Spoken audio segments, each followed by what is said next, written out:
ఎలాంటి బేబక్కని మేము చూడబోతున్నాం హౌస్ లో అని? ఆ, అలాంటి బేబక్కే. అలాంటి బేబక్కని అలాంటి బేబక్కే. చూసారా Exactly. Previous seasons? ఎక్కువ చూడకూడదు ధనుష్ ఎప్పుడు కూడా. If you watch too much you will have different kind of ఏమంటారు, ఒకలాంటి బ్రెయిన్, మన బ్రెయిన్కి ఓ ఇలా జరిగితే ఇలా జరుగుద్ది అన్న ఒక వస్తుంది. అలా లేదు. కొంచెం చూశాను గేమ్ ఎలా చేస్తారో, కొన్ని ఎపిసోడ్స్ హైలైట్ చూసా అంతే. I want go with a fresh mind set. ఇస్తారు కదా టాస్క్లు, జనాలు కూడా ఉంటారు కదా, అందరితో చక్కగా మంచిగా ఉందాం, బాగా మాట్లాడదాం, గేమ్లు ఆడదాం, ఆ మధ్య బదులు నవ్విద్దాం. వాళ్ళు ఒకవేళ బెంగగా ఇంట్లో వాళ్ళని, నాకంటే ఏకాకి ఏక్ నిరంజన్ కదా, ఎవరు మనం మిస్ అయ్యే వాళ్ళు ఉండరు, మనం కూడా మిస్ అయ్యేది ఉండదు. మా అమ్మ నేనంటావా she and me Tom and Jerry, ఎక్కడున్నా బాగానే ఉంటాం. ఎటు వచ్చి సింబానే నేను మిస్ అవుతా. సో లోపలికి వెళ్ళాక వాళ్ళు ఎవరైనా మిస్ అయితే I will be that leaning shoulder. నేనున్నా తమ్ముడు, నేనున్నా చెల్లి, I will be like that. బాగానే ఉందిగా. ఎందుకు ఇంకా పెళ్లి మీద పెళ్ళా? రాలేదా? Let it be like this, always happily single. ఎందుకు హ్యాపీ లైఫ్, మంచి ఫైనాన్షియల్ గా కూడా బాగానే వద్దు, అవసరం లేదు. కొన్ని ఇలా సింగిల్ గా ఉంటేనే బెస్ట్ తెలుసు. ఎందుకు ఆ డెసిషన్ తీసుకోవాల్సి వచ్చింది అని పెళ్లి చేసుకోకపోవడం? ఇప్పుడు ఆ టాపిక్ ఎందుకులే కానీ, ఏ ఉన్నాయిలే. నెక్స్ట్ ఇప్పుడు ఆగు, నేను లోపలికి వెళ్ళొచ్చాక మనం ఒక డీటెయిల్ ఇంటర్వ్యూ అన్నావా లేదా? చెయ్యవా అన్నా చెయ్యవా? సరే చెయ్యనంటే ఓకేలే. సో వద్దు అంత ఇమోషనల్లీ వద్దు ఇప్పుడు. కాదు విను, అది ఎమోషనల్ మూమెంట్. అందుకనే వద్దు. అందుకనే మనం ఫన్ గా 2-3 మంచి క్వశ్చన్స్ షోకి సంబంధించి 1 hour ఇలాంటి లైట్ చేసి. సరే పోనీ లోపలికి వెళ్ళాక ఎవరితోనైనా కనెక్షన్స్ వస్తే లవ్ చేసే ఉద్దేశం ఏమన్నా? అలాంటివి ఎందుకులే అమ్మా, ఎందుకు అసలు? అలా ఉంటే ఇక్కడే చేసేదేదో బయట ఇక్కడ ఉన్నప్పుడే చేసేదాన్ని కదా. వెళ్ళి అన్ని కెమెరాల ముందు అక్కడే చేయాలి లవ్. చేయగా ఏదో పెద్ద అదేదో అంటారే, సరే వాట్ ఎవర్, సామెత గుర్తు రావట్లేదు.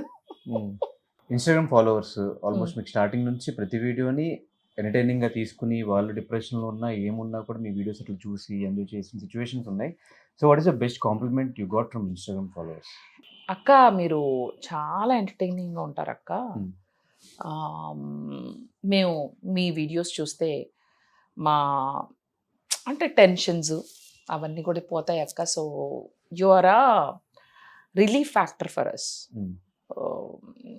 నువ్వు అనే మనిషి బాగుండాలక్క. మాకెందుకో మా ఇంట్లో ఒక ఫ్యామిలీ మెంబర్ లాగా, మా అక్కలాగా, మా చెల్లిలాగా అలా అనిపిస్తావు అక్క. నిన్ను చూస్తే కూడా బయట కొత్తగా అనిపించలేదు. అంటే చాలామంది వచ్చి బయటకు కూడా అక్క నువ్వు భలే, నేను చెప్పింది సత్యం, బెల్లు కూడా మోగింది. కట్ చేయండి ఈ షార్ట్. ఇప్పుడే ఈ బొకే అలా వచ్చింది అనుకుంటున్నారా?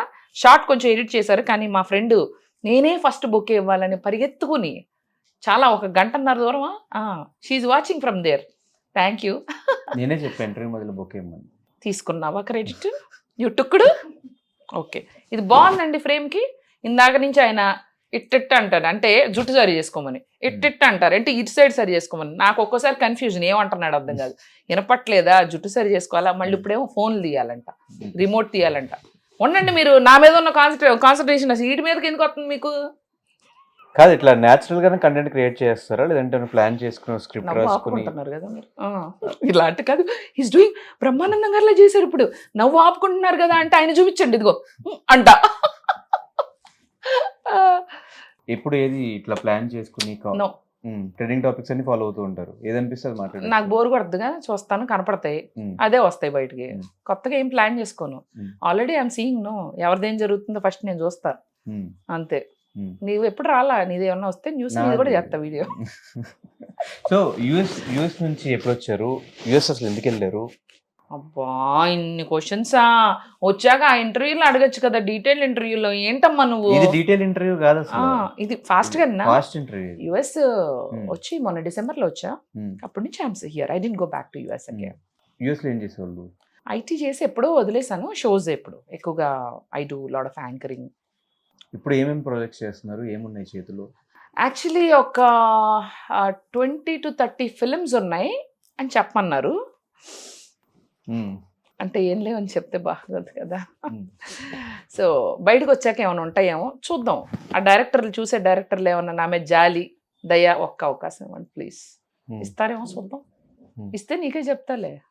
సింగర్ కూడా కొన్ని సినిమాల్లో కూడా పాడినట్టు పాడాను, కానీ అవి గూగుల్లో ఎక్కడ ఎత్తుక్కున్నా దొరకచ్చు. నెక్స్ట్ మీరు ఇల్లు వచ్చా దొరుకుతాయేమో ఆ, గట్టిగా. అవును, అప్పుడు బాగా ఎత్తుక్కుంటారు బేబక్క పాడిన సాంగ్స్ ఏంటని. అప్పట్లో సింగర్ మధు అండి, ఇప్పుడు బేబక్క.